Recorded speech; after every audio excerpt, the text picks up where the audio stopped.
তো hi guys, কেমন আছো সবাই? আশা করি সবাই ভালো আছো। তো চলে এলাম আবার একটা ছোট্ট মিনি ব্লগ নিয়ে। তো আজকে সেট আপটা মানে কমপ্লিট করে ফেললাম। ড্রোনাদের ঘরের যে সেট আপটা ছিল, সাইডে বেড়াটা বললাম খুলবো, তো সেটাই খোলা কমপ্লিট হয়ে গেল। খোলার পরে নতুন সেট আপ লাগিয়ে ফেলেছি বেড়াটা। তারপরে এবার মানে একটু ওই যে বড় বাঁশগুলো ছিল এগুলো কেটে দিয়েছি, কেটে দিয়ে এইখানটায় এবার পাখির খাঁচা সেট আপটা লাগাবো। পুরোটা লাইন আপ করবো আর কিছুদিনের মধ্যেই, ঠিক আছে? তো তোমরা ভিডিও পাবে, ডেলির ভিডিও। তো আজকে একটা খাঁচা যেটা ছিল ওই বদ্যির খাঁচাটা ওটাই লাগাবো। এবার ওর ভেতরে আরও কিছু পাখি অ্যাড করব, তো তার ভিডিও কিছুদিন পরে আসতে চলেছে। আর বড় খাঁচা তো আমাদের রেডি হয়েই গেছে, খালি পাখির অপেক্ষায়। তো তোমরা কমেন্ট করো কী পাখি আনবো বা কী সেট আপ ওটা তৈরি করছি।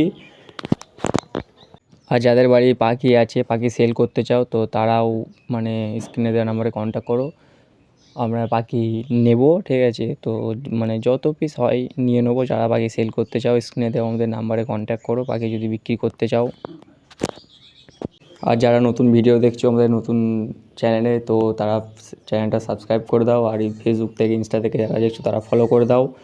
বাড়িতে যদি কেউ কম খরচে বা কম পয়সা দিয়ে সেট আপ করতে চাও, তো আমার ভিডিওগুলো দেখো। বা অনেক ভিডিও আছে, তো আমারগুলো খুব একটা পয়সা লাগে না, ঠিক আছে? আমি একটা সেট আপ তৈরি করেছি 100 টাকা দিয়ে, তো সেগুলো দেখতে পারো। তো আজকের মিনি ব্লগটা এই পর্যন্ত। টাটা, ভালো থাকবে, দেখা হবে অন্য কোনো ভিডিওতে।